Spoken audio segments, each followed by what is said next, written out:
Hello everyone, very good morning and very warm welcome in our online classes at Shri Ram College 17 RB Rising Nagar. Students, today we are going to discuss a famous poem, The Second Coming, which is composed by William Butler Yeats. Okay तो आज इस poem को हम करने वाले हैं। बहुत ही interesting poem है और एक बहुत ही फेमस इरिश पोइट है विलियम बटलर यीट्स, उनके द्वारा इसको कंपोज किया गया है। एक बहुत ही स्पेशल एक सब्जेक्ट है इस पोइम का। ओके इस पोइम को शुरू करने से पहले आपको मैं एक चीज़ बता दूं कि जैसे कि आप यहाँ पे देख रहे हैं सेकंड कमिंग, तो सेकंड कमिंग किसको कहा गया है? इसमें कहा गया है कि जीसस का दूसरा अभी जन्म होगा, जीसस दोबारा फिर से आएंगे। जैसे हिंदुओं का जो आपने देखा होगा कि जो इनका स्क्रिप्चर है भगवत गीता, उसमें ये कहा गया है कि भगवान विष्णु ने ये कहा था कि जब जब इस धरती पर पाप बढ़ेगा मैं धरती पर जन्म लूँगा या अवतार लूँगा। तो जो क्रिश्चियन लोग हैं, क्रिश्चियन लोगों की ये फेथ है कि अब जैसे कि दुनिया में बहुत ज़्यादा क्राइम्स बढ़ गए हैं या बहुत ज़्यादा पाप बढ़ गया है, लोग बहुत ज़्यादा इमोरल हो गए हैं, तो इस समय जीसस का दूसरा जन्म होने वाला है क्योंकि जीसस के पहले जन्म को 2000 साल पूरे हो गए हैं। ओके तो जीसस क्राइस्ट फिर से जन्म लेंगे क्योंकि पहले जब उनका जन्म हुआ था तो वो दुनिया के सारे बोझ, दुनिया के सारे पाप अपने साथ उठा के ले गए थे। लेकिन अभी क्या हो रहा है कि फिर से दुनिया में पाप बढ़ गए हैं, तो फिर से एक बार जीसस का दूसरा जन्म होगा और वो फिर से आएंगे और इस दुनिया से पाप उठा के ले जाएंगे। तो ऐसा क्रिश्चियन फेथ है। ओके तो बहुत ही इंटरेस्टिंग पोइम है। टाइटल आप देख रहे हैं पोइम का द सेकंड कमिंग। इसका आपको मैंने बता दिया कि सेकंड कमिंग का मतलब यहाँ पे क्या है कि जीसस क्राइस्ट का दूसरा जन्म होगा, उनका फिर से आगमन होगा। ओके एक दूसरी एज फिर से आएगी। तो सबसे पहले हम बात करें, अगर विलियम बटलर यीट्स की बात करें तो फेमस इरिश पोइट हैं। He was the first Irish poet to get Nobel prize in literature. वो पहले ऐसे आयरलैंड के पोइट हैं जिनको नोबेल पुरस्कार मिला था। William Butler Yeats born on 13 of June 1865 को इनका बर्थ हुआ और 28 जनवरी 1939 को इनकी डेथ हो जाती है। Was an Irish poet, dramatist, prose writer and one of the famous foremost figure of 20th century literature. ये एक पोइट थे, ड्रामेटिस्ट थे, प्रोज राइटर थे और one of the foremost figure of 20th century literature.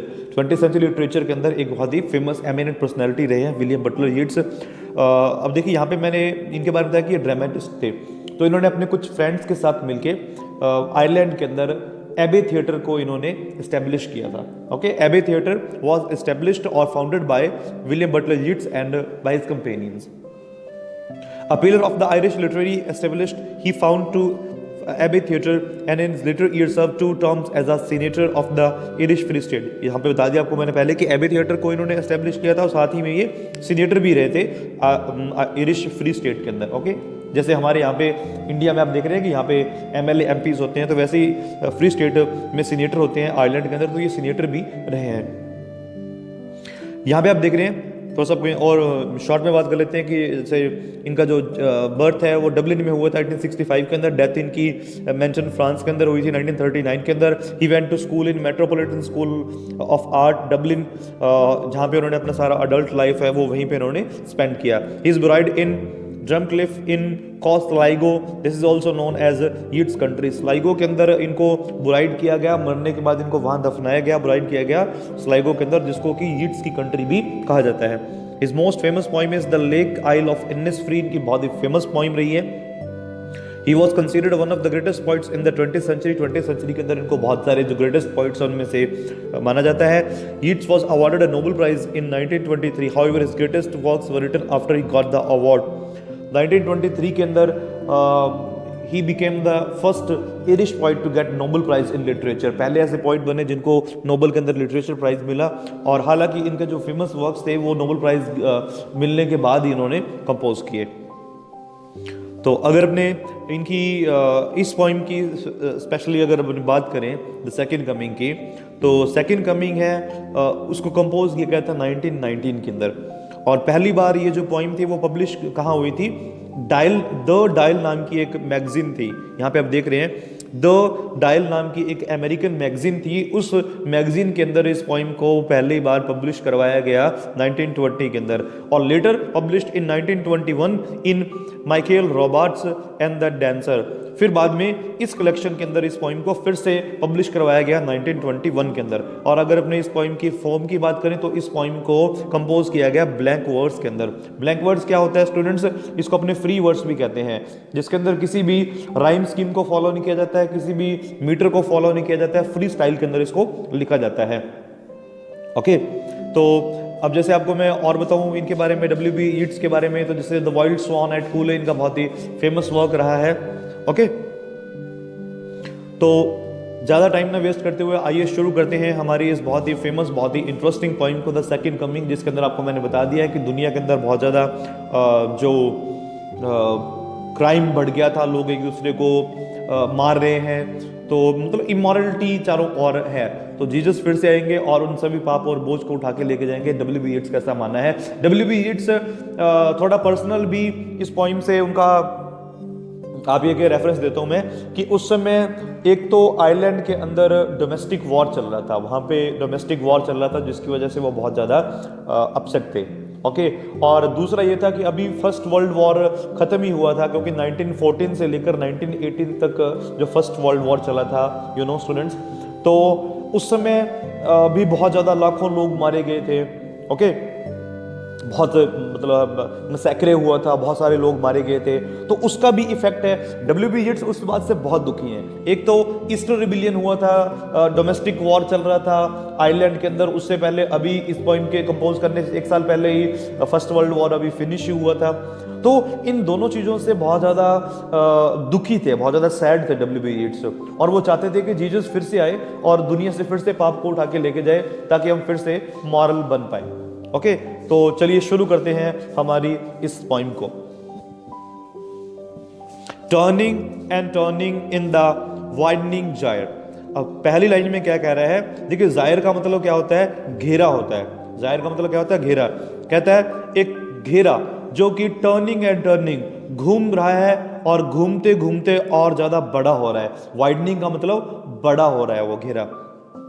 Okay, the falcon can not hear the falconer. अब यहां पे देखिए दूसरी लाइन के अंदर उसने क्या बोला है कि दुनिया के अंदर जो क्राइम है, या दुनिया के अंदर जो बहुत ज्यादा पाप फैला हुआ है, सिन फैला हुआ है, ओके, सिन फैला हुआ है, तो उसका जो घेरा है वो दिन ब दिन टर्निंग एंड टर्निंग घूमते बड़ा हो रहा है। चारों ओर उस घेरे को देख सकते हैं हम। और अभी सिचुएशन ऐसी आ गई है, the falcon can not hear the falconer. Falcon का मतलब क्या होता है? बाज होता है, एक चिड़िया होती है, और फैल्कनर उसका जो बाजीगर, उसका जो मालिक होता है। कहता है टाइम ऐसा आ गया है कि जो बाज है वो अपने बाजीगर की बात को नहीं सुनता है। अब यहाँ पे देखिए फैल्कन किसको बोला गया? फैल्कन बोला गया ह्यूमन बीइंग को, और फैल्कनर किसको बोला गया? गॉड को बोला गया है। ओके, तो अब वो कह रहे हैं कि टाइम ऐसा आ गया है कि जो ह्यूमन बीइंग है वो अपने मालिक की, अपने मास्टर की आवाज को नहीं सुनता है। उसका मास्टर कौन है? उसका मास्टर है गॉड। पहले ऐसा था कि लोग, जो पीपल थे, लोग थे, वो गॉड के डर को मानते थे, भगवान के डर से, पाप करने से डरते थे। लेकिन अब टाइम ऐसा आ गया है कि जो फैल्कन है, जो ह्यूमन बीइंग है, वो अपने मालिक की नहीं सुनते हैं, वो उसके कंट्रोल से बाहर हो गए। जिस प्रकार से एक बाज अपने बाजीगर के कंट्रोल से बाहर हो जाता है ना, तो वैसे ही ह्यूमन बीइंग्स हैं, वो राइट नाउ भगवान के कंट्रोल से बाहर हो गया। ऐसा लगता है उन्हें भगवान का डर बिल्कुल नहीं रहा, स्पिरिचुअलिटी उनके अंदर से बिल्कुल खत्म हो गई है। Things fall apart. ओके, कहता है सब कुछ बदल सा गया है। थिंग्स फॉल अपार्ट का मतलब क्या है कि चारों ओर आप ये देख रहे हैं कि सब कुछ मतलब बिखर सा गया है। The centre can not hold, और जो सेंटर है, मतलब जो सेंटर पॉइंट था सब कुछ चीज़ों को नियंत्रित करने का, अब वो उसको होल्ड नहीं कर पा रहा है। मतलब स्थिति इतनी ज़्यादा बिगड़ गई है कि अब उसको जो सेंटर पॉइंट था ना, जहाँ से ये मानवता पैदा होती है, ह्यूमैनिटी निकलती है, तो उसको वो कंट्रोल नहीं कर पा रहा है। मेयर अनाकी is loosed upon the world. अनाकी का मतलब यहाँ पे क्या है? अराजकता। यानी कि जब लोग सिस्टमैटिक तरीके से नहीं रहते हैं ना, आपने देखा होगा ना कि जैसे इंडिया के अंदर डेमोक्रेसी है, तो इतना बड़ा देश है, बहुत सारे लोग हैं, लेकिन फिर भी इनको एक सिस्टम के थ्रू कंट्रोल किया जाता है। ओके, लेकिन अनाकी का मतलब कि चारों तरफ कोई कंट्रोल नहीं, कोई सिस्टम ही नहीं है, अराजकता फैल गई है। लूज्ड अपॉन द वर्ल्ड, पूरे संसार में अराजकता फैली हुई है, कोई सिस्टम नहीं रहा। The blood dimmed tide is loosed. और कह रहा है कि चारों तरफ एक ऐसा ज्वार भाटा फैल गया है, और जो किससे, ज्वार भाटा किससे बना हुआ है, ब्लड डिम्ड, मतलब वो खून से बना हुआ है ज्वार भाटा, चारों तरफ खून खराब है। यहां पे टाइड का मतलब वैसे तो ज्वार भाटा आता है समुद्र में जो तूफान आता है, लेकिन यहां पे ब्लड डिम्ड टाइड कह रहा है वो, मतलब चारों तरफ इतना ज्यादा लोग मार काट रहे हैं एक दूसरे को, इतना ज्यादा सैकरे हुआ है कि ऐसे लगता है कि खून का ज्वार भाटा आ गया है पूरे संसार के अंदर, एंड एवरीवेयर, चारों तरफ आप यही देख सकते हैं। ओके, ये फैल्कन होता है, आप देख रहे हैं यहां पे।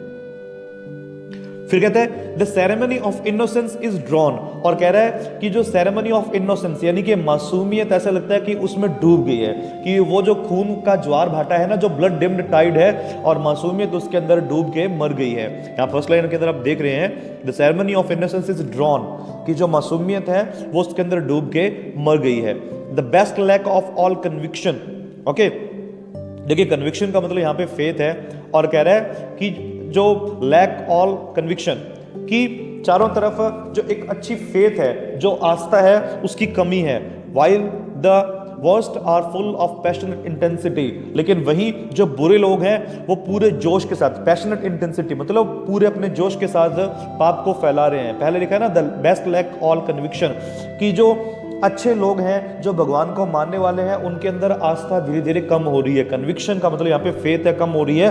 और वही जो बुरे लोग हैं वो और ज़्यादा पैशनेट इंटेंसिटी के साथ, और ज़्यादा मतलब अपने क्राइम को और ज़्यादा तेजी से बढ़ा रहे हैं। आगे चलते हैं। Surely some revelation is at hand, तो अभी यीट्स क्या कहते हैं कि श्योरली, निश्चित रूप से ही एक बड़ा, रेवलेशन का मतलब यहां पे क्या है, रहस्यमय, एक बहुत ही रहस्यमय चेंज आने वाला है। वो रहस्यमय चेंज किसको बोल रहे हैं कि जीसस का जन्म होने वाला है, क्योंकि जब दुनिया में बहुत ज्यादा क्राइम बढ़ जाता है, जब मानव के बस की बात नहीं रह जाती है, आउट ऑफ कंट्रोल चीजें हो जाती हैं, तो फिर जीसस जन्म लेते हैं क्रिश्चियनिटी के अनुसार। और अभी जीसस के जन्म को 2000 साल पूरे हो चुके हैं, यानी कि पहली एज पूरी हो चुकी है, तो अभी सेकंड कमिंग यानी कि दूसरी एज आने वाली है। तो कह रहा है surely some revelation is at hand, जल्दी एक रहस्यमय चेंज आने वाला है, दूसरी एज आने वाली है। Surely the second coming is at hand, और श्योरली कहता है जल्दी ही दूसरी जो एज शुरू हो जाएगी, यानी कि जीसस का जन्म हो जाएगा। The second coming hardly are those words out, और कह रहा है सेकेंड कमिंग, शायद ही किसी ने ऐसे शब्द बोले हों। Hardly are those words out मतलब दूसरी एज के बारे में कि जीसस फिर से जन्म लेगा, शायद ही किसी पोइट ने या किसी दूसरे स्कॉलर ने ऐसे शब्द बोले हों। ओके, आगे चलते हैं। When a vast image out of spiritus mundi, अब यहां पे देखिए एक वर्ड आ रहा है स्पिरिटस मुंडी। अब ये स्पिरिटस मुंडी क्या होता है, बेसिकली एक लैटिन टर्म है।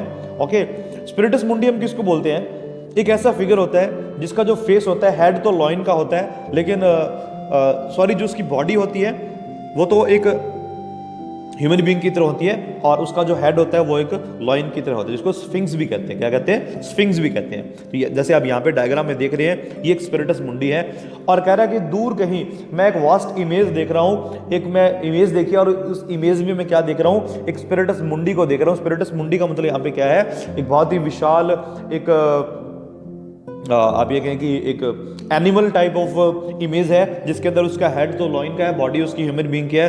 ट्रबल्स माय साइट, और जिसको देखते ही मुझे कुछ अनहोनी का सिंबल मिल रहा है, मतलब ट्रबल्स, मुझे दिक्कत हो रही है, मुझे प्रॉब्लम हो रही है, उसको देखते ही घबराहट हो रही है।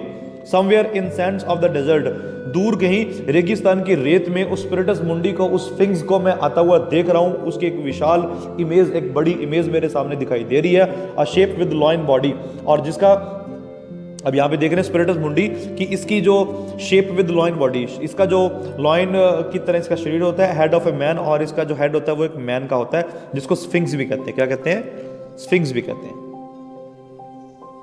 ओके, तो उसी को स्पिरिटस मुंडी बोला गया, जिसका कि पूरा बॉडी एक लॉइन की होती है, और उसका हेड किसका होता है, एक इंसान का होता है। तो स्पिरिटस मुंडी की तरह है, वो कह रहा है कि मैं एक शेप, एक विशाल इमेज देख रहा हूं दूर से आती हुई। आगे चलते हैं।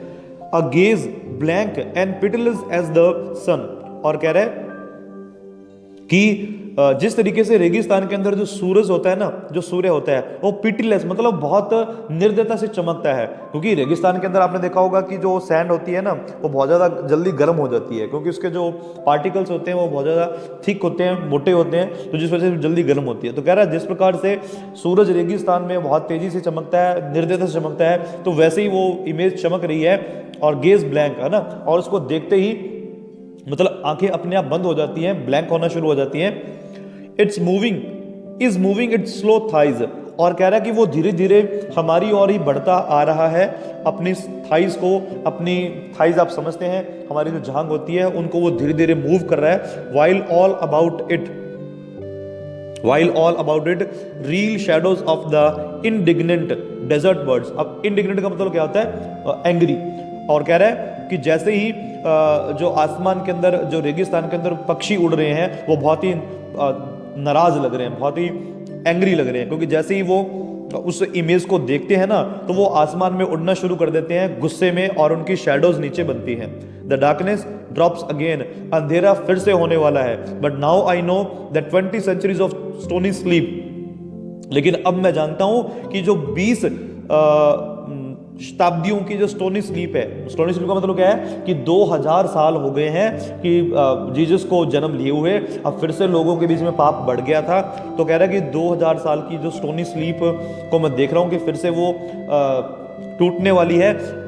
वर vexed to nightmare by a rocking cradle, और जो रात का जो बुरा सपना है वो वैक्स हो जाएगा, मतलब वो जल्दी खत्म होने वाला है। अ रॉकिंग क्रैडल, एक झूलता हुआ पालना का मतलब यहाँ पे क्या है कि जीसस जन्म लेने वाले हैं। ओके, जिस प्रकार से एक छोटे बच्चों को आपने देखा होगा ना कि पालने में क्रैडल में आते हैं, तो वही कह रहा है कि एक क्रैडल, रॉकिंग क्रैडल है जिसके अंदर शायद हम एक बुरा सपना देख रहे थे, वो बुरा सपना जल्दी टूट जाएगा। एंड व्हाट रफ बीस्ट, और कितना रफ बीस्ट है वो, कितना डेंजरस जंगली पशु है दिखने में जो हमारी ओर आ रहा है। Its hour come around at last, और लगभग अब इसका समय आ ही गया है, मतलब इसका जो वो घंटा है जिसका हमें इंतजार था, जिस घंटे का, जिस आवर का, वो आ चुका है। Slouches towards Bethlehem to be born, Bethlehem एक ऐसी जगह है जहां पे जीसस क्राइस्ट का जन्म हुआ था, और कह रहा है कि वो रफ बीस्ट किस ओर जा रहा है? वो रफ बीस्ट बेथलेहम की ओर जा रहा है, धीरे धीरे बढ़ता हुआ, जहां पे जीसस का जन्म हुआ था। ओके, तो ये थी बहुत ही फेमस पॉइंट सेकंड कमिंग, जिसके अंदर इनडायरेक्टली वो ये बताना चाहते हैं कि दुनिया के अंदर जो पाप बढ़ा है, जीसस फिर से आएंगे और उस पाप को अपने साथ उठा के ले जाएंगे। आई होप कि आपको ये पॉइंट समझ आई होगी। इस पॉइंट वीडियो को आप 2 से 3 बार देखें और इंपॉर्टेंट पॉइंट्स को आप नोट डाउन करें। ओके, आप हमारी वीडियोस को लाइक करते रहें, शेयर करते रहें, कमेंट में बताते रहें कैसा लग रहा है आपको। मिलते हैं एक नेक्स्ट वीडियो के साथ में। Thanks for watching, have a great time.